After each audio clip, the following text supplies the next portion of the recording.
مبارك سلون بتلاقى متشلكم زلخو قدماتنا ناي راديو رنا تخاطرتين كون اوف كورس بزعبا كله كنتات فلاي اب سرعه ايثيوبيا اويجو زلو متفاعل على ايرترا فلاي من كتني عسب ناي بوليتيكا حتى ايرترا ابومبر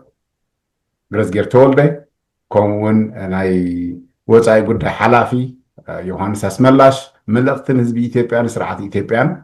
ከምኡን ንስርዓት ኤርትራን ንህዝቢ ኤርትራን ብሓፈሽኡ ነዚ ሁሉ ኩነታት ገጢሙ ዘሎ ብሰዓት እዚ ንዕኦም መልእክቲ ከሕልፉ መፅኦም ኣለዉ ከምኡን ሓደ ሓደ ሕቶታት ኣለኒ ብዛዕባ እዚ ኩነታት ናበይ ከይድ ንዝብል ክልቲኹም ኣያታተይ ኣቦታተይ የቀኒየለይ ነዚ ዕድመ ክልኩም ምፃኹም نحن ونحن يغنيلنا زعدل زهبكانا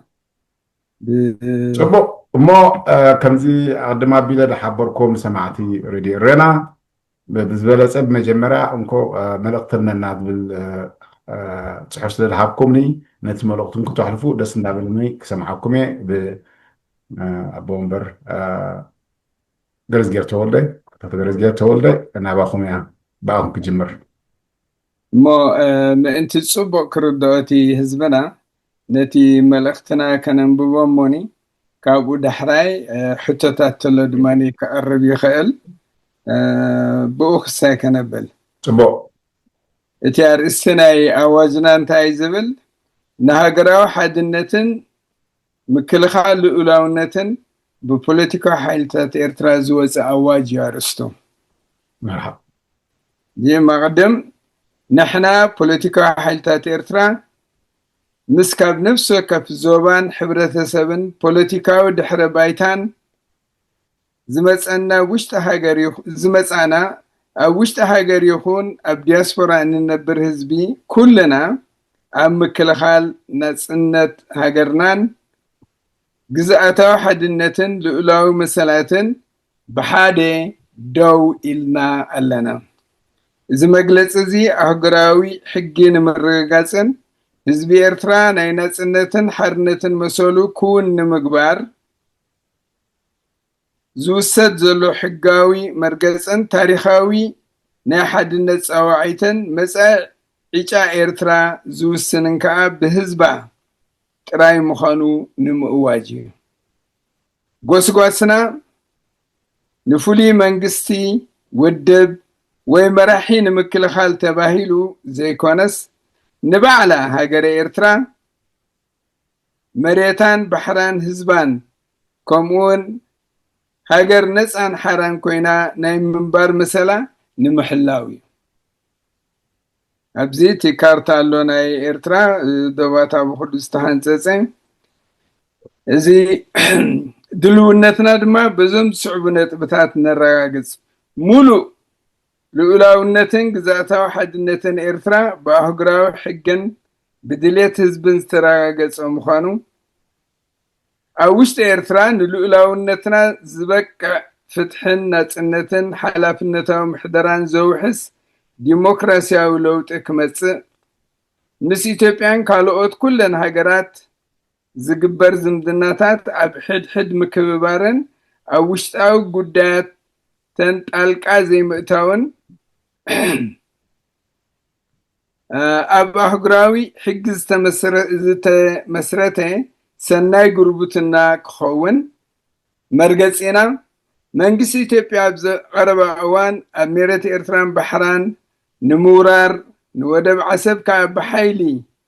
ناي محاز سعبو سقات حوسو كتاو متحاسنا يا هقراو حقي وتصيت نايتي بودب حورات زقوات اصرو رفراندم 1993 بعودة أفريقيا مالتها مدى أفريقيا وهقرات أفريقيا بزعبا بمجزأتاوي حقي بمجزأتاوي حيلتاز تحنصص دوبات ناي مخبار كلاتهم تسامعلو مالتي ثم وانا صنت تورسو دوبات بمسرت متكل حبرة افريقيا ناي مجزاتي زمن دوبات يكبروا كم تبحقي توننو uti posidis justice ዝብል መትከልን እዩ ሕጂ እምበዓር እቲ ቀንዲ መበገሲና እዚ ኣብ ላዕሊ ዝጠቐስናዮ እዩ ታሪክ ጂኦግራፊያዊ ቅርበት ወይ ፖለቲካዊ ምቹእነት ብዝብል ምስ ናጽነት ኤርትራ ንምድኻም ዝግበር ዝኾነ ይኹን ፈተነ ንነጽጎ ህዝቢ ኤርትራ ፖለቲካዊ ወገንነቱ ብዘይገድስ ንዝኾነ ይኹን ምጥቃዕ ይኹን ጎበጣም ምምካት ብሓድነት ደው ክብል እዩ ጻውዒትና መንግስቲ ኢትዮጵያ ግዝኣት ኤርትራ ወይ ኣፍ ደገ ባሕሪ ብሓይሊ ንምሓዝ ይኹን ምውናን ብወደብ ዓሰብ ይኹን ወይ ብኻልእ ወደብ ትገብሮ ጠለባት ደው ከተብል ኣብ ቀርኒ ኣፍሪካ ሰላምን ምርግጋእን ኣብ ሓደጋ ዘእቱ ኩሉ ተጻባኢ ተግባራትን መደራታትን ከተቋርጽ ሰለስተ እቲ ብውድብ ሕቡራት ሃገራትን ሕብረት ኣፍሪቃን ናይ ሽዑ ዝነበረ መንግስቲ ኢትዮጵያን ኣፍልጦ ዝሃቦ ውፅኢት ናይ 1993 ረፈረንደምን ልዕላውነትን ኤርትራ ከተኽብር ኣርባዕተ ንመጻኢ ጠንቂ ናይ ዝኾነ ግርጭት መታን ከይከውን እቲ ብኮሚሽን ጉዳይ ደቡብ ሓንሳብን ሓዋሩን መፍትሒ ክረክብ ዝተበየነ ናይ መወዳእታን ቀያድን ውሳኔ ምሕንጻጽ ደቡብ ኤርትራን ኢትዮጵያን ብዘይ ቅድመ ኩነት ብህፁፅን ከተተግበር ሓሙሽተ ኣብ መንጎ ክልቲአን ሃገራት ዘሎ ፍልልያት ንምፍታሕ እቲ እንኳ ኣማራጺ ሰላማዊ ዘተ ምክያድ ምዃኑ ቃል ክትኣቱን እዩ ጻውዒትና ንመንግስቲ ኤርትራ ኸደዳ ኣነ ወላ ዮሃንስ ተቕጭለቡ I think ተበራራዩ መስለኒ ከም ዘለኩም እቲ መድረኽ ናባኹም እንድዩ ጋሄድ ዮሃንስ ኣቡ ኦኬ መርሓባ እሞ ኣቶ ገረዝጌር ተወልደ ብዛዕባ ጻውዒት ወይ ድማ ንስርዓት ኢትዮጵያን ህዝቢ ኢትዮጵያን ብሓፈሹ ዝሃቦ መልእኽቲ ኣሎ ቀጻሊ ኣቶ ስመላሽ ዮሃንስ ኣስመላሽ ንስርዓት ኤርትራ ዝምልከት ብሓፈሹ ንህዝቢ ኤርትራ ናባኻ ክሓልፍ ይመስለኒ ይቐንደለይ እሞ እቲ ጻውዒትና ንመንግስቲ ኤርትራ ኢልና ጠቒስናዮ ዘለና ልዕላውነት ኤርትራ ብዝበለፀ ዝዕቀብ ብሓድነትን ድሌትን ህዝቢ እምበር ብሕቡእ ውዕላትን ብተገራጫዊ መልእኽትታትን ወይ እውን ብሓደ ሸነኻዊ ወታደራዊ ፍልመ ተበግሶን ከም ዘይኮነ ንመንግስቲ ኤርትራ ነዘኻኽር በዚ መሰረት ከዓ ኤርትራ ሓደ ንኢትዮጵያ ግዝኣታዊ ወይ ናይ ባሕሪ ጠለባታ ዝድግፍ ወይ ምውናን ዝኽእል ተባሂሉ ክትርጎም ዝኽእል ኩሉ ፖለቲካዊ ምልክታት ወይ ምቅርራብ ደው ክብል ካልኣይ ምሉእ ናጽነትን ግዝኣታዊ ሓድነትን ኤርትራ ብግልጽን ብዘየጠራጥር መንገድን ደጊምካ ምርግጋጽ ንዝኾነ ባዕዳዊ ጠለብ ናይ መሬትን ባሕርን ኤርትራ ናይ ምውናን ባህግታት ምንጻግ ሰለስተ ምሕንጻጽ ዶ ብዝምልከት ተገራጫዊ መግለጺታት ካብ ምውጻእ ምቁጣብ ሓንሳብ ከም ቁም ነገር ዘይብሉ ጌርካ ምውሳድ ካልእ ግዜ ድማ ከም መምኽኔታዊ ወተሃደራዊ ስጉምቲ ምውሳድ መርገፂ መንግስቲ ስሩዕን ግሉፅን ምዘላቒ ሃገራዊ ረብሓና ድሰማዕ ክኸውን ኣለዎ ንብል ኣርባዕተ ከይቀደሙና ንቐድሞም ብዝብል ምስምስ ምትኹታኽ ዝፈጥሩ ወተሃደራዊ ስጉምቲ ምውጋድ መርገፂ ህዝቢ ኤርትራ ተኻላኻልን ሕጋውን ብኣህግራዊ ሕጊ ዝቕየድን እዩ ንብል ሓምሳይ ኣብ ውሽጣዊ ፖለቲካዊ ግዳይ ኢትዮጵያ ምእታው ይኹን ኣብ ዕጥቃዊ ወተሃደራዊ ግጭታቶም ካብ ምስታፍ ምቁጣብ ሳድሻይ ኣብ ኩሉ ምስ ሃገራዊ ድሕነት ዝተኣሳሰሩ ጉዳያት ምስ ህዝቢ ብግልፂ ምውሳዕ ዝውሰዱ ውሳኔታት ናይ ውሕዳት ሕሳባት ዘማልኡ ዘይኮነስ ድሌት ህዝቢ ዘንጸባርቕ ምዃኖም ምርግጋጽ ሻብዓይ ምዕፋን ፖለቲካዊ መሰላት ኤርትራ ደው ክብል ምክልኻል ዶባትና ንዲሞክራሲያዊ ለውጢ ጻውዒታት ንምዕፋን ከም መምኽኔታ ክውዕል የብሉን ኢና ንብል ድሕሪኡ ጻውዒትና ናብ ህዝቢ ኤርትራ ኢና ኣኸቲልና ዘለና ማለት እዩ ንኹሎም ኣብ ውሽጢ ሃገርን ወፃን ዘለዉ ኤርትራውያን ሓደ ፖለቲካዊ ፍልልያትና ብዘየገድስ ኣብ ምክልኻል ናጽነትና ብሓድነት ደው ንበል ክልተ ኣብ እዋን ግዳማዊ ስጋት ሃገራዊ መርገፅና ዘዳኽም ዝኾነ ይኹን ውሽጣዊ ፍልልያት ምንጻግ ሰለስተ ልኡላውነትናን መሰል ህዝብናን ዘጠናኽር ሕጋዊ ዲሞክራሲያዊ ለውጢ ምድጋፍ ኣርባዕተ ድምፅና ኣብ ሙሉእ ዓለም ንኽስማዕ ኣብ ህዝባዊ ንጥፈታት ማለት ብመራኸቢ ብዙሓን ዲፕሎማሲን ብሰላማዊ ምልዕዓልን ምንጥጣፍ ሓሙሽተ ታሪኽናን ሓድግታትናን መታን ክዕቀብ ሓቅነት ቃልስናን ናጽነት ሓርነትን ናብ መጻኢ ወለዶ ምትሕልላፍ ሽዱሽተ ትቐንዲ ንብሎኻ ሓቀኛ ለውጢ ክረጋገፅ ዝኽእል መልካዊ ምሕደራ ብምስራዝን መሰልን ናጽነትን ክብረትን ኩሉ ዜጋ ዘውሕስ ቀዋማዊ ስርዓት ብምትካል ጥራዩ ዝብል እምነት መሓዝ ኢና ንብል ማለት እዩ ብጣዕሚ የመስግነኩም እቲ መልእኽቲ ንጹር እዩ ብፍላይ ኣብ ስርዓት ኢትዮጵያ ዘለኩምን ከምኡውን ስርዓት ኤርትራ ክገብሮ ዘለዎ ትንቆቆ ዘለዎ ዘቕረብኩሞ ማለት እዩ ብሓፈሽ እውን እቲ ጥምረት ኣብ ደገ ንዝምልከት ጠቐስኩሞ ማለት እዩ ሕጂ እስኪ ኣብ ብጥምረት ክጅምረ እቲ ፖለቲካዊ ኣብ ደገ ዘለዋ ተቃዋምቲ ናይ ሓደ ዓይነት ኣረኣእያ ሃልይወን ብፍላይ እንታይ ርኢ ሕቶ ንዓኻትኩም ኣብ ሰዓት እዚ ፖለቲካዊ ጉዳይ ፍትሒ ብዛዕባ ስርዓት ኤርትራ ዘለዎን ብዛዕባ ልዕላውነት ሃገር ዘለዎን ኣብ ገለገለ ክርኢ ከለኹ ኣብ ሶሻል ሚድያ ዝተፈላለያ ደንበ ፍትሒ ዘለዋ ኣብ ሰዓት እዚ ኣብ ናይ ሶሻል ሚድያ ናይ ኢትዮጵያ ተሪእኹሞ ካምፔን ናይ ውግእ ተዘይኮይኑ እምበር ናይ ሰላም የለን ከም ዝድርዮ ዘለዉ ነብሱ ዝኸኣለ ተወዝዖ ባጀት ተዋሂብዎ ዝግበር ዘሎ እዚ ናይ ውግእ ካምፔን ማለት እዩ ኣብዚ ናይ ደንበ ፍትሒ ዝሪኦ ዘለኹ እንፋክ ካባኻትኩም ብጣዕሚ ንጹር ዝኾነ መልእኽቲ ሕሊፍኩም መትከልኩም እውን ንጹር እዩ ከምዚ ክፀናሕኹም ኣይትን ከምሱ ኣብ ልዕላውነት ኤርትራ ፖለቲካዊ ጉዳያት ኣብ ውሽጢ ሃገር ዘሎ ኣሳይድ ገዲፍኩም እቲ ስርዓት ኢትዮጵያ ትኩንንዎ ኢኹም ዘለኹም ቤዚክሊ እዚ ደይድፈር ወይ ድማ ደይማታእ ክስታይ መርገፂ ዘለኩም ኣነ ኣብ ገለገለ ከሰብህር ከለኹ ሕጂ ኣብ ደንበ ፍትሒ ንጹር ድኾነ ከምዚ ዓይነት ብዙሕ ኣይርእን ኣለኹ ኣነ ካብ ምንታይ እዩ እዚ ክብለኩም ከለኹ ተሪእ ነፂራትልኩም ከምዚ ሰዓትኩም ንጹር ዝኾነ ንስርዓት ኢትዮጵያ ዓዊልኩም ትዛረብዎ ዘለኹም ደንበ ተቃውሞ ነቲ ስርዓት ክቃወሞ ከለዉ ናይ ግድን ነቲ መሰሎም ኢን ክቃወሙ እቲ ደይፍትሓዊ ምሃሉ ሕጊ ደይምህላው እዚ ኩሉ ክትገልፆ ፀናሕኩም ስለምንታይ ንበክሩ ዘሎ እዚ ብኣ ክጅምር ኣይተኸታተልካየን ማለት እምበር ሚካኤለ ካልኦት ከምዚ ኸማና ጥርናፌታት ዘለዎም በል ንምሳሌ ይኣክል ከምኡውን ኤርትራዊ ዲሞክራሲያዊ ሃገራዊ ልፍንቲ ዝተባህለ ከምዚ ናትና ዝመሳሰል ብንጹር ንልኡላውነትና ኤርትራ ዝጣበቕ ነቲ ናይ ኢትዮጵያ ምፍርራሕን ጉራን ከዓኒ ዝነፅግ መግለፂታት ወፂሎ እዚ ምትኻባት እዚ ዝሰፍሐ ካብቲ ዝተወደበ ኣካላት እዩ ክበሃል ይከኣል ውሑድ ኣካል እዩ ኣዝዩ ውሑድ እቲ ኣብዚ ጉዳይ እዚ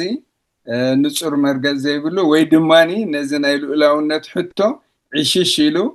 ዋላ ምስ ኢትዮጵያ ኮይንካ ነቲ ስርዓት ኣለኻዮ እንታይ ኣሎ እንታይ ዶ ተጠቒምናሉ ኢና ባሕሪ እንታይ ዶ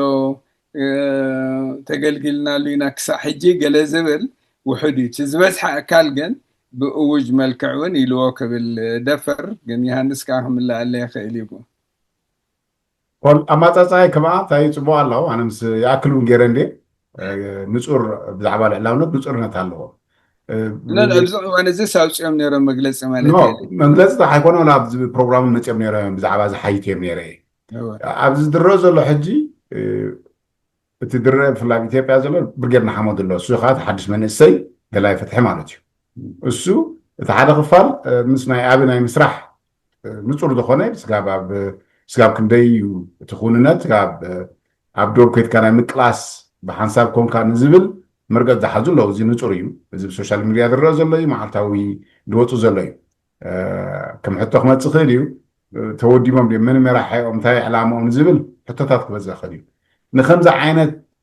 ኤርትራውያን ኣብ ደንበ ፍትሒ ዘለዉ እንታይ ክትብሉ ትኽእሉ ብርከሲ እቲ ሞር ካብቲ ሓደ መሳርሒ በቲ ስርዓት ኢትዮጵያ ዝረአ ዘሎ ሓደ እቲ ባይታ ዘሎ ብርጌድና ሓሞድ እዩ እቲ ኣብ ግንባር መስሪትና ዘለዎ ማለት እዩ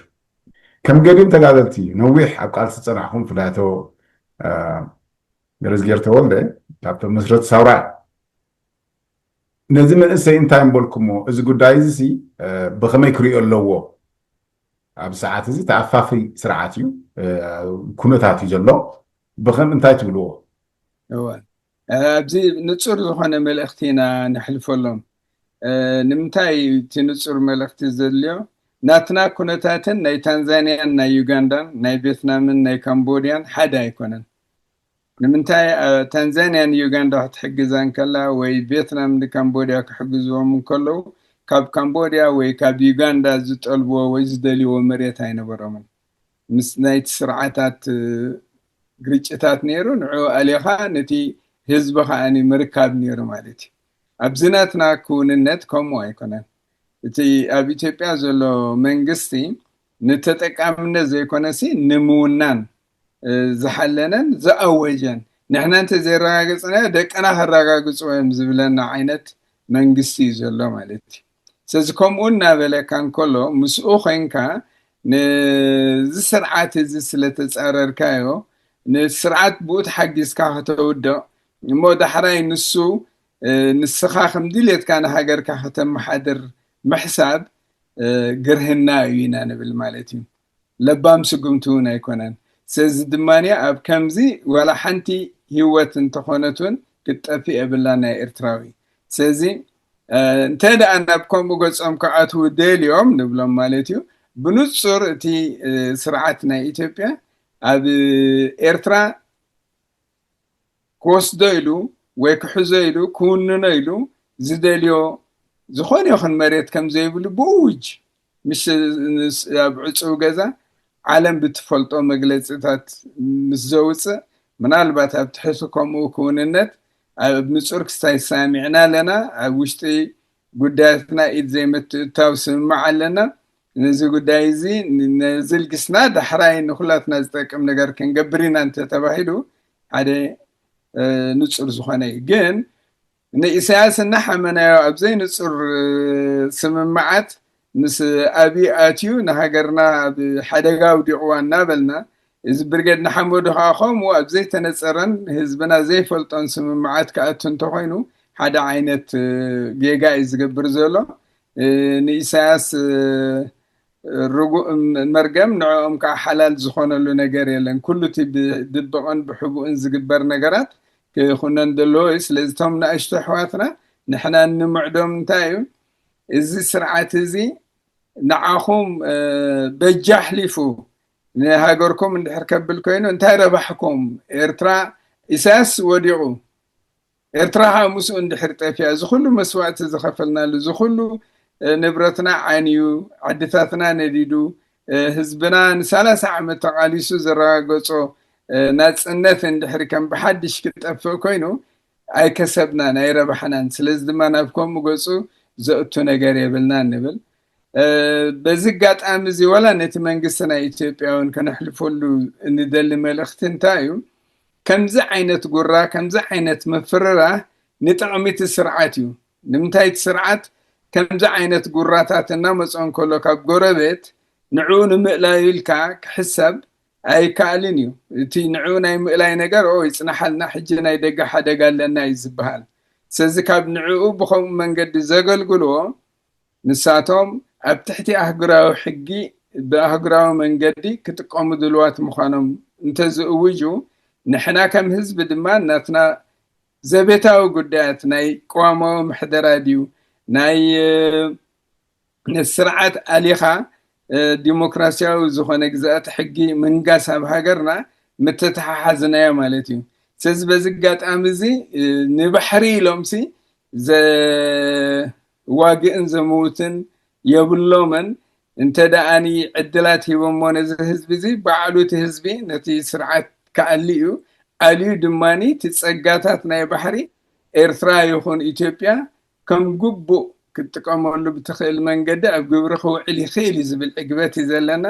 ነዚ እንተማዕደው ነዚ እንተሓገዙ ይሓይሽ ኢና ንብል ዝምላእ እንተሎ ዮሃንስ ክመልእ ይኽእል እዩ ግን ኣነ ብከምዚ ሪኦ ዋንቲ ዝምላእ ኣለካ ድዩ وكل وديون دي زغونه ኣብዚ ጉዳይ እዚ ዝተፈላለየ ካብ ደለይቲ ፍትሒ ካብ ደለይቲ ለውጢ ዝመፅእ ቁርፍልሊ ዘሎ ዓይነት መርገፂታት ክንርኢ ባህርያዊ እዩ ገለ ካብ ስምዒት ነቒልካ ዝውሰድ ስጉምትን ፖሊስታትን ወይ ኣረኣያን መርገፃትን ክህሉ ክእል ገለ ከዓ ቁርብ ርግእ ኢልካ ምስ ናይ ዝሓለፈ ኩነታት ኣዛሚድካ ታሪክን ኣብ ግምት ብምእታው ክውሰድ ዘሎ መርገፂታት እውን ኣሎ ሕጂ ካብቲ ንሕና ንብሎ ዘለና ወይ ሒዝናዮ ዘለና መርገፅ ውፅእ ዝበለ ካልእ መርገፅ ዝሕዙ ኣካላት እቲ መንቀሊኡ እንታይ እዩ እንተኢልካ ካልእ ኣይኮነን እቲ ስርዓት ኤርትራ ኣብ ልዕሊ ህዝብና ዘውርዶ ዘይተዓደነ መከራ ሽግር ጭንቂ ስደት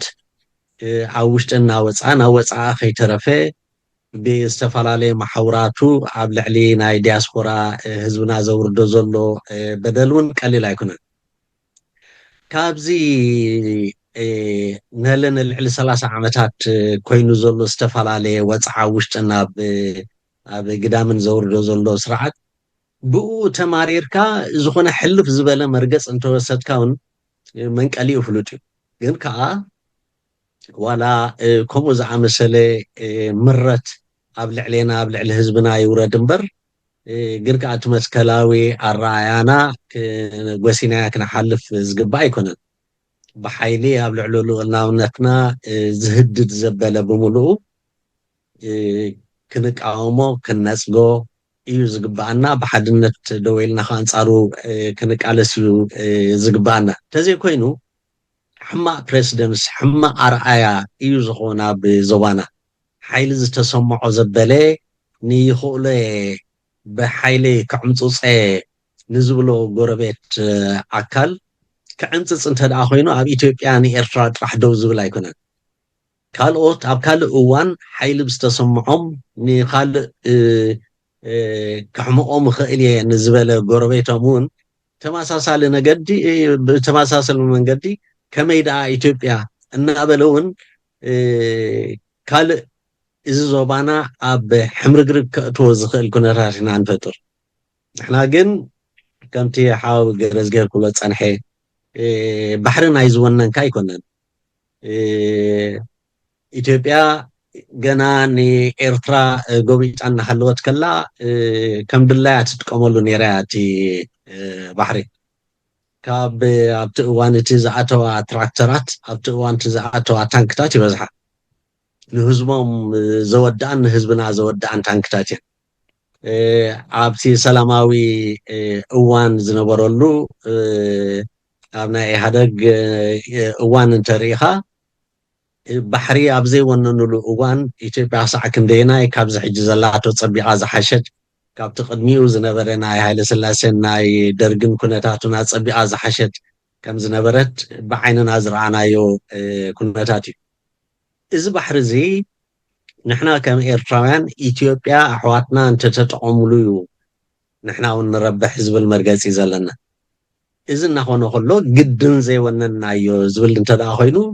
ኣህጉራዊ ሕጊ መሰል ናይ ኤርትራውያን ብምሉእ ዝግህዝ ስለ ዝኾነ ንሕና እዚ ኣይንቕበሎን ኢና ንብል ዘለና ናይ ብሓቂ ንዕቤትን ሕውነትን ምትሕግጋዝን ዝሓልዩ እንተኮይኖም መንግስቲ ኢትዮጵያ እዚ ምስ ኢትዮጵያ ምስ ኤርትራ ዘለዎም ባእሲ ብፍቅሪ ክትከኣሉ ዝኽእል ኩነታት ኣሎ እዚ ከዓ ከምቲ ኣብ ፅሑፍና እውን ዝበልናዮ ኣብ ውሽጢ ሃገርና ይኹን ምስ ጎረባብትና ሰላም ክንገብር እንተደኣ ኮይንና ኣብ ውሽጢ ኤርትራ ንባዕሉ ለውጢ ክመፅእ እንተኽኢሉ ጥራሕ እዩ ስለዚ ሓቀኛ ለውጢ ክረጋገፅ ዝኽእል ኢና ኢልና መበል ሻድሻይ ቁፅሪ ምልካዊ ምሕደራ ብምስራዝ ምልካዊ ምሕደራ ዝሕጂ ዘሎ ማለት መሰልን ናፅነትን ክብረትን ኩሉ ዜጋ ዘውሕስ ቀዋማዊ ስርዓት ብምትካል ጥራሕ እዩ ዝብል ፅኑዕ እምነት እዩ ዘለና ስለዚ መፍትሒ ናይ ዝኩሉ ውሽጣውን ግዳማውን ሽግራትና እዚ ብኤርትራ ዘሎ ዘይፍትሓዊ ስርዓት ወይ ምልካዊ ስርዓት እዩ ዝብል እምነት እዩ ዘለና ፅቡቅ أبزن الحراس تقول كلا ولا بسناي سرعة إثيوبيا حسب نمونا من بوليتيكا ورا بحال كانت تحسب لما تكون يا فورميلا دي ناي إكزيستنس ناي نوح عدم من نوح ناي سلطان زلو خنوتات تعطيات مونغو فانون بتيبي أورومو زلو نقله زين أي حق كانت تحسب أبي برايم مينستر أبي نحسب يلو كونني كانت تحسب ولا نت بوليتيكاوي قدات أبو قلت موزلو بس بزوج قدوات هذه قلت موزلو بساعات زي ناس تكاتلو والله بنايتي بقداي زي بيتي بحافظ شو المحارة بمزحو تجمعاتو كوا دليتنا حسابات كوا هلو أبساعات زي ببهر نبع سيد نبدلو ساعات زين حركة دقاقة ناي بحكي دليت هلو لكم ده تحسبوا نزي دول عزلة بس بوليتيكال كنت يهم نزي نقرأت كقطع وتدخل نقرأت مسلمي ناتو محتار عندنا دخول بحدا بوليتيكا وتصنع حيس أبساعات زين ساعات إرتايت خصوني خال وجد وجزلو ساعات إثيوبيا موها برايم مينستر أبي بعبي كلايكا أو حسب تمركزه تاريخ الزارب ده عسبنا هنا بتاريخ له ولا تمالي يودك ده حبوه ميم دب هذا زرابات هذا الحجي تا حتى انت يا بوليتيكا بس لا تعلو لك تحسب زو قوسنا خلصي بخميت هذا جرز جيت ريو كابوزحات حلفات ما راح تريوهم زي عسبنا يمونا ننزل الحلمتات أبي راح تحصر يكونن كاب قدمت حيزون أنا زنحي وبزح كالو كنت تراختات اندحري كمونا تمهر كان نتنجر كان عابيخا حق مسلكاي ولا حسوت اندحر تدقاقيمو حقو خينو سمعك هل قال يومني أمنو يخونو نتزبلو ترطري يلن جن اتحادي حق النتالو دحرناي 3 عامت قالسي ارترا نصا خوينا اب عالم كاني كم نصا هاجر تفليتا حجي نزي اخبيرهم مسوز خيط رحم كغبرو زغبهم جن منتايو خم زبل زلنتيلنا ولا نت تصابوتا زلو اوشت ايثيوبيا كلنا بحرنا بعسبن اندحر طميتو حدا كخون نت تقاوموتا دما كزحللو يصبى يخون جن ساتهم كاكم وحسابات اللهم بنصر كاني يبلولو زي ينصقولو قالياتهم بنصر وين يبلو زناي إثيوبيا أجندا أيكونن ناي كالوت هاجرات أجندا يو ناتهم نمتقبار كايز خيزولو يلومون نتصيرو ما سماتن قالن حمز زارو له مالتي كاب إثيوبيا نبعلو سلازي يتي كم أتات مبال أبتحت هلو كنتات ولا دوات وناي مثلا انت دليون يون يبهال يون حبرتات هلو ولا كاوشتهم كابتم وتدراتنا إثيوبيا وجنرالاتنا إثيوبيا انتو خونون أبتحت زهلو كنتاتسي وقع مخفات حدش زي خالق زلنا وقعت زي عاس أنايو نتقمنا يكون تي صعبينات ناتوس كالق خون خيلي زبل الله سلازي قراي كل تعمدكو عيقيرو أكتوبر 2023 زي جمر الزرباي زي بايتوناتهم كاب شعو تحيزو تزاربو لي جن شعو هتحيزو جمرو سقا حجي والعين مصباحي والعين الكام ميتخا تبلا يتخيلن جن كساك على زقبرنا الديون ينقر زبالون الله كم تخينوس هذا هل لعبيلهم كمان مسكاين نالكا بزح كسايته بلن ستر حدا يكونه ولا إيرتران من إسات بجدي ناب إيرترا حليفهم كهو خلوسي ندحر وقد فورو خينا مسن من تاي تواقع عمي يهبو الكامل كتحتى انت غير كاون زين بعلو كساي بلاكاين وانا بحق يكون انت انه كن واقعنا زبلو مهنات منقسنا إيرتران دحر خموم زي مسلمان إسات رخيبو ولا انت اسيروم وقنت تولعوا يلا نعو حاجوها قركم تخالق البراتيبو كوفروني تاز كل ملوخت مزنون كلا خاسي كاب قرى حالفو اذا امنلو خينو خمان يسمع كان يقن ميتخام إيلكا تودو اي تخيلين مغنياتو قليوم وتينا يوقع كنوتات كاب زراباس ناب قبرنا بزيرو ساعاتي تساقا قيرو زلون كبلنا نسمعنا زيتات كله تساق قبرنا يساكفانا እዚ ፅምዶ ዝግበር ዘሎ ምስ ሕወሓት ብፍላይ እዚ مسرعة إرترا وجنزلوا حواتنا يبعل بلتين مالتي بحافش يطريوا الله كلتهم صمنا ولا حد سمع الله هو زي غرابة حتى زي إذا تسمع مع تسمع هم أوشي تبقى وان صمنا جبر الله بوليتيكا وفلاب دياسبورا زلوا عبتي بأوروما وتجارو بمحارة نتسرعتنا أبي ناي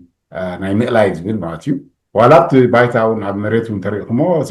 سمع دور رجل حجي هو عاتني فانق وحجزهم سأرام تحاجز كاسي نسرعت من العب كم لسكم إيه تسمدو مسرعت مسناي حوعت زلو أب تجراي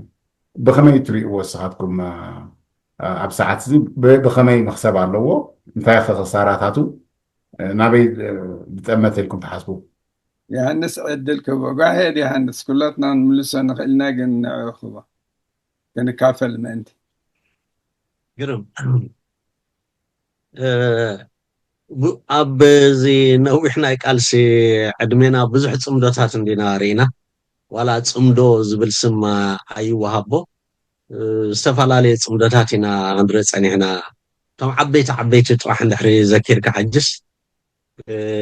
ويانين شعبيان تسعميدهم أنصار تقابلوا حملة إطراء تاريخ بيتسلم مزقب ذكروا حماء تاريخ جيروميو إذا حجي أربع أوان زرعنايو أبين إساسن تسعميدهم ويكلتهم منقصات تسعميدهم قبل عليه حزب تقراي زوردو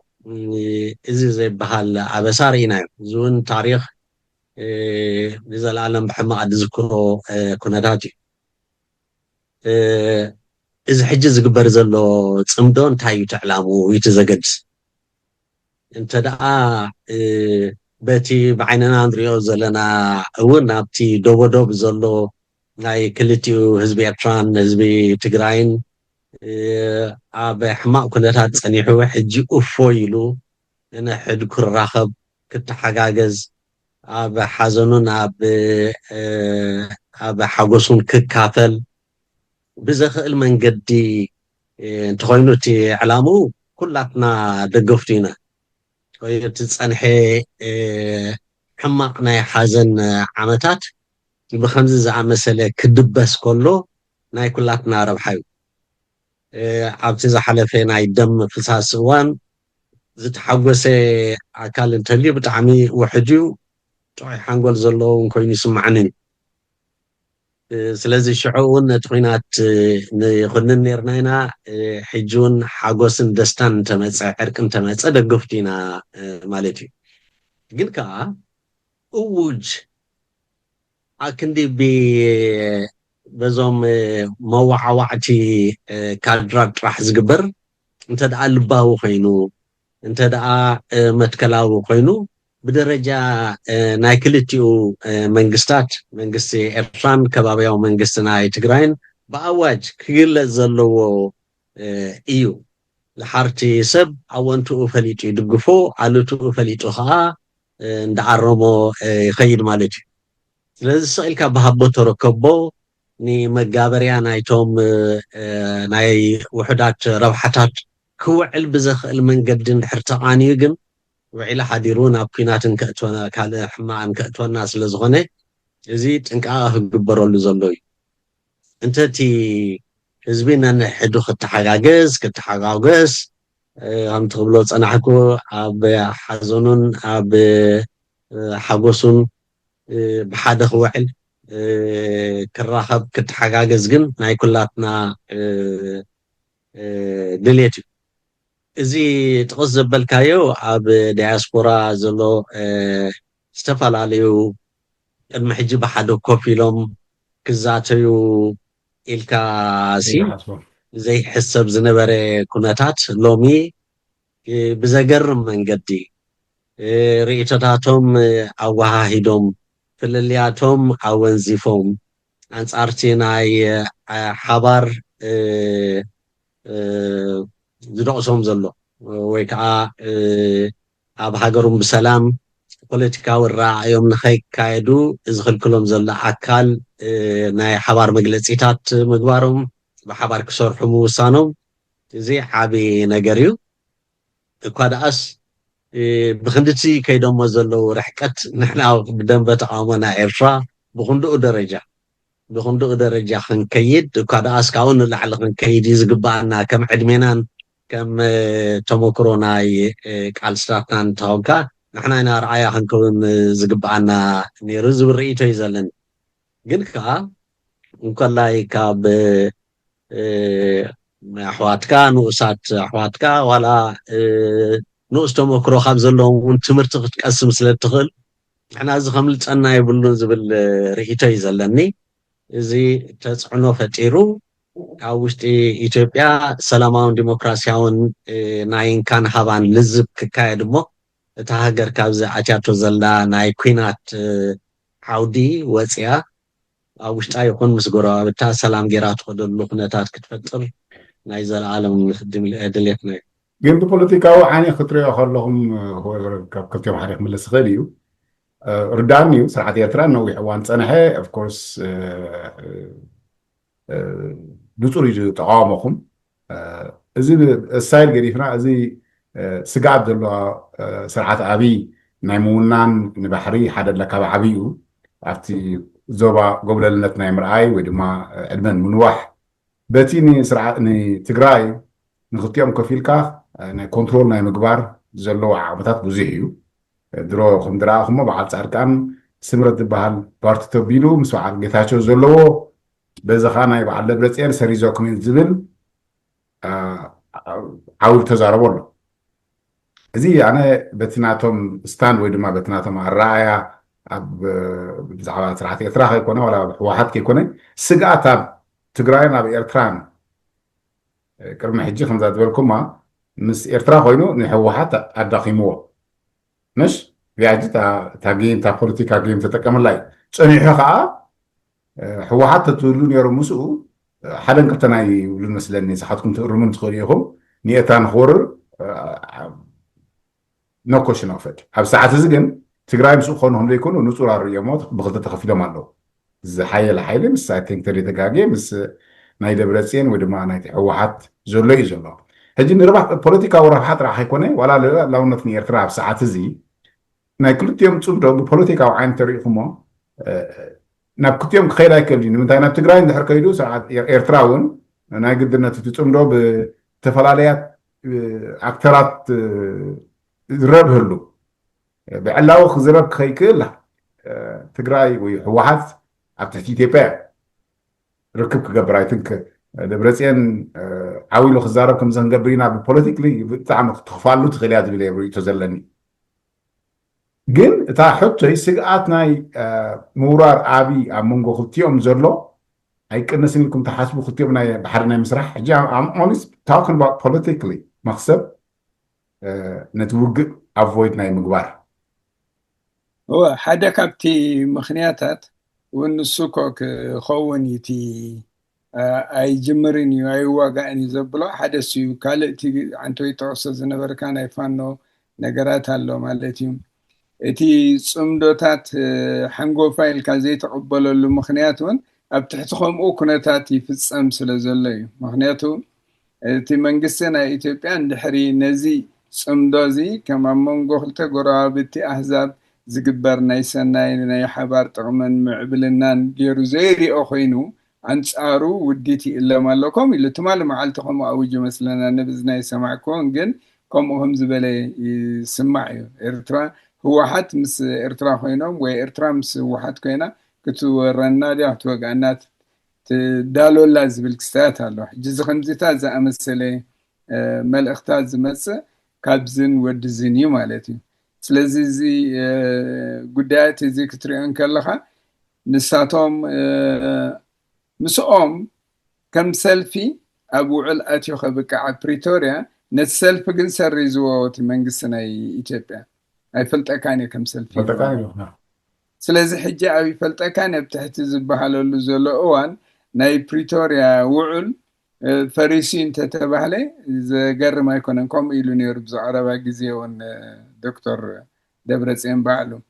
ስለዚ ኤርትራ ጥዒቲ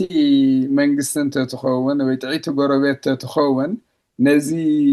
ጉዳያት እዚ ከመይ ኣልዮም حيابيرهم كأخمي بنصورنتي كالب مسرتها وحتوتاتنا بحري نمفتح مخدات نيرا جن أب كم يلون تي التحساسات سبيب سلزهونه بسبب التحساسات مس أبي كوينا من هو حتى يخون حزبي تجراي تفشفهم حج دماني كنتات تعايرو كمتي بوليتيكينيات زبلو نباري تغمنبر نباري سلاين فتاون يلن زبال تعايرو حج دماني نبزقوش وخيدالو سلازي تي نحنا نريون تحساس بنان انت داني ناي تقمتات كوينو فلوتيو فاتيومو ناي كونون كو اساسن دبرصينن حبار صلا لنا يلوم ريولو مالتي مزينوم غمغيموم سي كاب حجتناي تግራይ حيل تاريخا بعل جيتاچو بعل صدقان ابي حريم الله مالتي بعل دبرصينن مسو زلو خان اساس وين ارترا حريم الله مالتي ابزي مرጫታቶም كون تفلاليلو مالتي انا من زياده حسينا بزبلسي تيوم زيو خلوت يوم كات زبابلو مالتي جن دي زوبانا كل سلام كركب اندحر خينو نزيتات بحقن برتعن معلو بصيحو كساكب بلن كله بزترف ساتهم نتناي بريتوريا بجبرن موعل كجلجلوني كل يوم تسمعون ثاني حنيريو تناي إثيوبيا سرايت نبز معراب قصو كمصاع يكونن تمصيو سعينا هنري يكونن زبحال كساتون كنسمع ثاني حنا بزي قنيات زي سز بحصيرو اتي صمدتات نمعبلنا زي كونسي وق انت مصص زياده خميت احنا نصنح ز عينتو سلازخونه كابزي تحساسب زوصيوم نبناي سلام كساي زمرحلو كما يجرم تكون الناس اتو غرزغير حجانسي سرعات زنرينا بسرعات يرترا زلو اوف كورس زعبا محضرانا يرترا زعبا بكراتنا حقي سرعات زي نفسه زخاله بوليتيكا وصقم كم دلنا نصور يزي ابز ግን ድሕንነትና ኤርትራ ላይ ይኮነን ወይ ድማ ድሕንነትና ትግራይ ላይ ይኮነን ክልቲኦም ብሓሳብ ናይ ምስራሕ ንምንታይ ዛ ሰዓት እዚኣ ብናይ መገዲ እዩ ኣብን በዓሉ ብፀንሐ እዩ ከምዚ ብዓንቶ ጠቀስኩሞ ማለት እዩ ባሕሪ ካብቲ ሓደ መዛረብ ፀንሐ እዩ ኣብዛ ሰዓት እዚኣ ግን ሕወሓት ኣብቲ ሰላም ነይሮም ተዝኸው ምስ ኣብይ maybe to question mark ንዓና ሕቶ ኣብ ሕቶ ምልክት ማእተና ምሽ ናይ ልዕላውነት ምድፋር የብለኩም ዘሎ ሕጂ نخلطي ما يربحني أتحطي لمن تازازيا أبزاز حتى دعرق إيران عن سقاف حجين فقط مع الإمارات مع السعودية كمان ننا تنسايدان لون external حجزات مالتيو حتى نخلطي يوم زمدوزي نجزيا ونزخونا نتهزبنا دحين الناس حدا وجنا خيج النار إن دحين وجدها جميل وين which is very the possibilities تعمل سلم خون غيري وجن كم زقول تقول صراحة ربح حدا يكون كتير بحسب من المسرح ننبسو من المكلخال نهاجر من المكلخال. Go ahead, yeah. What would you do? President السياسة أفريقيا نيركاتو تخون زانا جرزي أنت عينت كستايم متأخيا هتسملاش. A politics هي راتو زلوا حدي. It's not about أنا يكون عن survivors time قبركا. والحجي أب كم زعم مسألة أب كبيد نايكوينات حدقة عن صلاليلو أب زلو خونتات كلتا نقري خاطري حدث على أتخاته واحد كالايكا فتو تخاته بالزح حدا خابتي صمدوز قبرو زلو فتو تبو بزحي سلازي انت دا كوينات تجميروس نبيننا حاسينا يمو عاب تخينات قال مشارق تحيزنا نقطو كابزبل حسابات تبقى خون خلي حجي عاب كم زعم مسألة ني نقوانو كواتع كازخ النجر بمحساب راح زمت زلع زمدنا يكون هني تزروا زلع خون تلع خينوس كتفرح كل خات جبرات صمدو راح زي كونس ونكل يا أبرهوا وين أبرهوا زساقركا صمدو تجبر انت خيل كات راح يتجنون صمدو خد بهال زكال عدا زي خلاي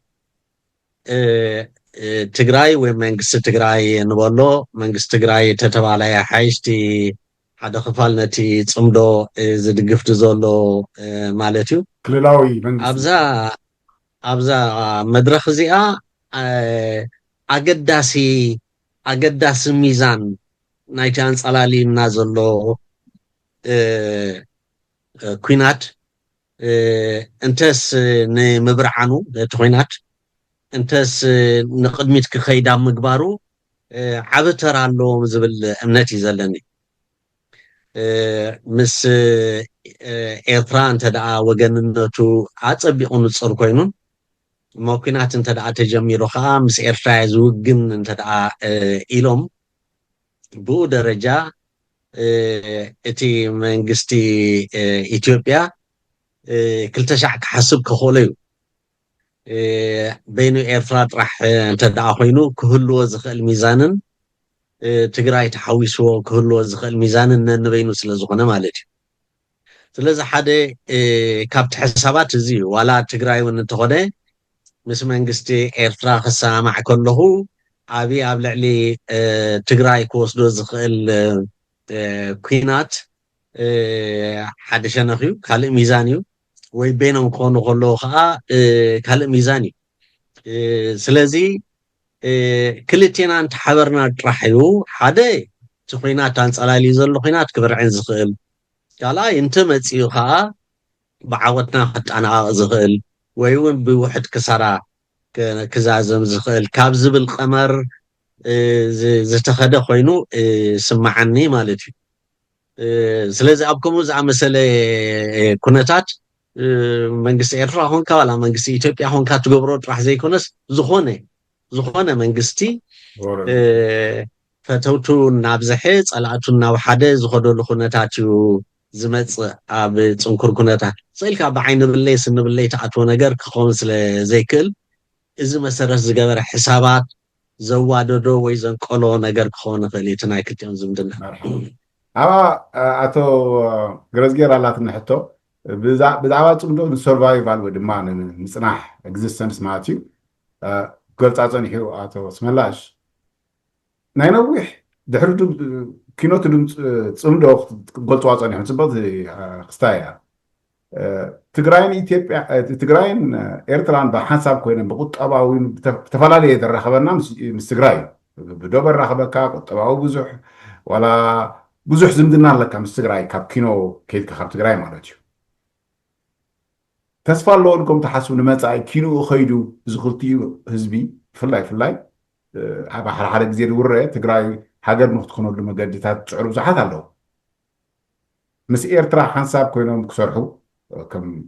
ከም ጎረባብቲ ሃገራት ምስ ዝፅምዶ እንድሕር ቀፂሉ ኸይዱ ዲቲንክ ተስፋ ኣለዎ ኢልኩም ተሓስቡ ኣቶ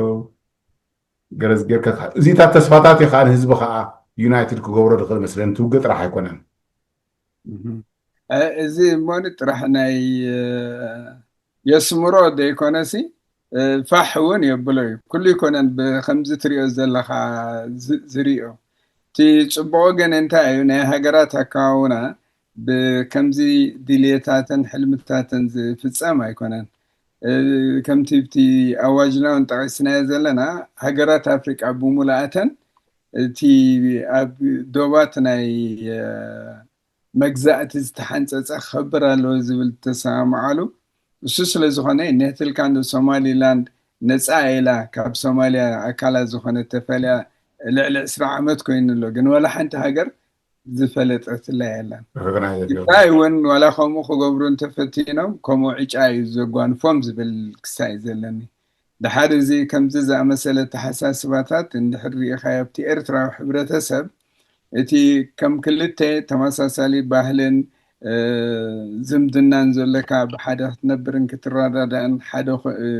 ነናትካ ሒዝካ ዝድገፍ ኮይኑ ክኸውን እንከሎ እንተ ደኣኒ ናብ ሓደ ንምምፃእ ዝበሃል ቀመር መፂኡ ግን እቲ ቁፅርታት ስለ ዝቀያየር እቲ ርክክባትና ከዓኒ ብምጣኔ ሃብቲ ይኮነን ዝግዛእ ዘሎ ኣብቲ ምዕቡል ሃገር ምጣኔ ሃብቲ እዩ ዝገዝኦ ኣብዚ ምዕባለ ዘይ ወረሶ ሃገራት ወይ ዘይበፅሑ ሃገራት ግን إتي رخكبات تحتي إتي معبالي ناي متاني هابت زخونة مالت بإثنيك سات بهايمانوت بقالة سلازخونة نتي حيالي كفال 500 ناي هزبنا كسوكفو يخيلي تخم وزا مثلا وتا كانت راجل تا حتى تاني را أتو غرزجير نعم حدا خون نو حدا يكونن نو إترا إزي زربات على دو أنا نحزارب دو صندو حجي نلاونت بخلتي وقد كل التجراي نخيد فرون ربحا خونا مالو إرتراون كم ربحا خونا الله جزيرو شيرو زخونتات زند حراب بوتو بتصيحو أتي ناي بزنس ترانزاكشن أمانجو كل التجراين سرع هاجر إرترا زلو ناي مقتصال إذا حتى كم زلو هم بر حدا مو خونا يكني هاجر إرترا تيان كل اللي عزلا تيان كل اللي سبب حتى سي بزح أنت إذا حتى إذا قلتي حبرة تسبب قطبة وبزح تاس عسري أبتدوي هذا لها كينو ولا حاجة حاجة دسمعهم أجمع على بتجراي بكيف حرقاتيو حاجات مثالية يركب بزح سرا سميعها of course خون أبساعات زي كل تجراي كلا خلود تدوب ناي تجراي فيدرال منجستي ولا ناو حجي كينو أنت خون كاجن ناي نويح ناي كنت يخاف حنساب ناي مسرح تخابا بيركا إرترا كم إرترا هاجر تجراي ون تزلك هان ترانزاكشن مكيار مالتي حتىكم زلوا كما يسير تحطي السن دحري هيوت دلوت عنا زلو رخكب كون تخينو ميكيله اتي ماكلاي منجسنا ايثيوبيا انتلاي زفلطون زدغفون كون كله يكعمبب زخيل نسخم سقات دحري ريوغن ابكم غص خيدا كيلين منتاي كتانا خوليو كتانا افكاي ስለዚህ ንሕና ኣብ ኮምፒውተር ጥንቁዓት ክንከውን ይግባአና ምክንያቱ ከም ንዕኡ ዝህድድ ነገራት ንገብር ዘለና ኮይኑ እንተተራእይዎ ወላ እንተ ዘይጌርና እውን ጌርና ማለት እያ ፖለቲካቲ ፐርሰፕሽን ብሎ ንስኻት ሓስቦ ዘይኮነሲ እቲ ካልእ ዝሓስቦን ዝሪኦን ወሳኒ እዩ ስለዚ ዓብ ሓላፍነት ኣለና ንሕና እቲ ንገብሮ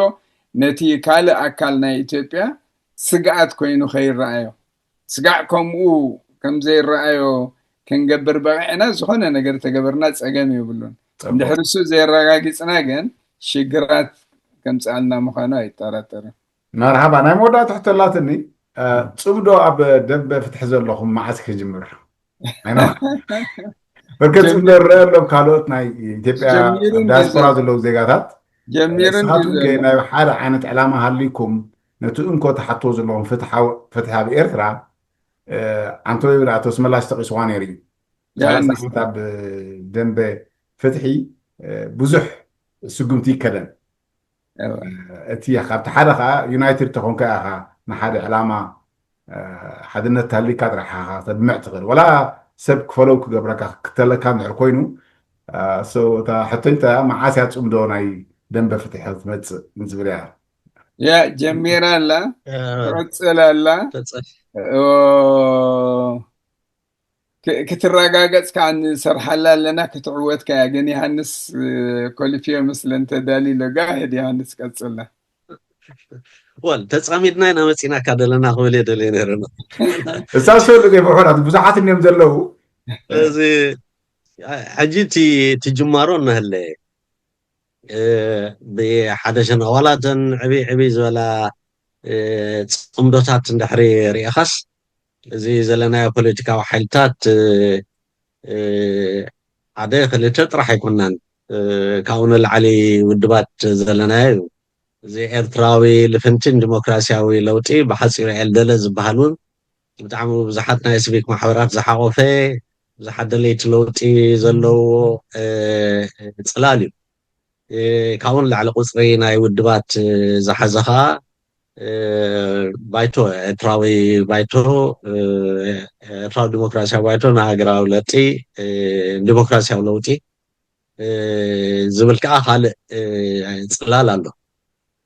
إزي نبعلو ببت زلو استفلالي صلالات أخولا يكونن كابزبل عقبت ناي حوار ناي سلسي حبيت صلالات ناي حوار ناي دبلوماسي كوميتي علو ذكرتهم كابز حلفة علالنا بزعبو استزاربنا خوينو سمعني زين سلسة صلالات እቲ በቲ ዘለዎን ናይ ሓባር ናይ ዲፕሎማሲ ኮሚቴ ንዝተፈላለዩ ዓለም ለኻዊ ትካላትን ጸለውቲ ክበሃሉ ዝኽእሉ ሃገራትን በብእዋኑ መዘክራት እናለኣኻ ብኣካል እውን እናተራኸባ ኩነታት ናይ ሃገርና ምግላጽ እዚ ኣብ ደገ ዘሎ ዝሓይሽ መተካእታ ዝበለጸ መተካእታ ናይቲ ኣብ ውሽጢ ዓዲ ዘሎ ስርዓት ክኸውን ከም ዝኽእል ስለዚ ካብ ዝተፈላለየ ሓገዛት ክገብሩን ንሓዋሩ ዘላቒ ዝኾነ ፍታሕ ንህዝቢ ኤርትራ ኣብ ክረክብ ኣብ ምግባር ተርኦም ክፃወቱን እውን ብዙሕ ፃዕርታት ይግበር እዩ ስለዚ እቲ ፅምዶ ሕጂ ብሕጂ ዝጅመር ዘይኮነስ ተጀሚሩ ዘሎ ግን ንኽድንፍዕ ኩሉ ዝከኣለና ንገብረሉ ዘለና እዩ ንምባል እዩ مرحبا بطعمي مسجنكم قلتيكم نعم ودعتها ثلاثكم تولوا بس نغلق نسمعكم والله مودعتا نبلو انتي انتي مسيلوكاتي حزبنا كاب سقطا وصيو كاب رعدو وصيو نمسلو كحلا نحو ابكندي غالي غير خون اتفيو خون غالي بعلو غبنيا زغبرو هي زغبره يغبر اديس فرزا قربالو فتحك نقصالو نحنا بخمزي نخنابر ايكونان ناس نتقاليسنا سلازي تقوامو ديمقراسياوي سرعاتنا يمتكال عمام ناتو مخانو كالوت كقيرولو زيكونو وي كمانا كاب سماي كوردلو زيكونس بعلو تقاليسو خمصو زلو قداي سلازخوني نزي كنقحلوينا نصوه ናይ ኢትዮጵያን ተኾይኑ ናይ ነርናይና ንደግሞ ነገር እንተልዩ ባሕሪ ክንጥቀም ንኽእል ኢና ብሓባር ዘዋጊ የብልናን ዲሞክራሲያዊ ስርዓታት ኣብ ኤርትራን ኣብ ኢትዮጵያን ተተኺሉሲ እዚ ባሕሪ ናይ ኩላትና ንኹላትና ብዘገልግል መንገዲ ግልገለሉ ከም እንኽእል ኣይንጠራጠርን ዝብል መልእኽቲ ከሕልፍ مرحبا ብጣዕሚ ደመስግነኩም ክልቲኹም የቐኒ የለይ ኣብ ካልእ እዋን ስጋብ ንራኸብ Thank you. برمشات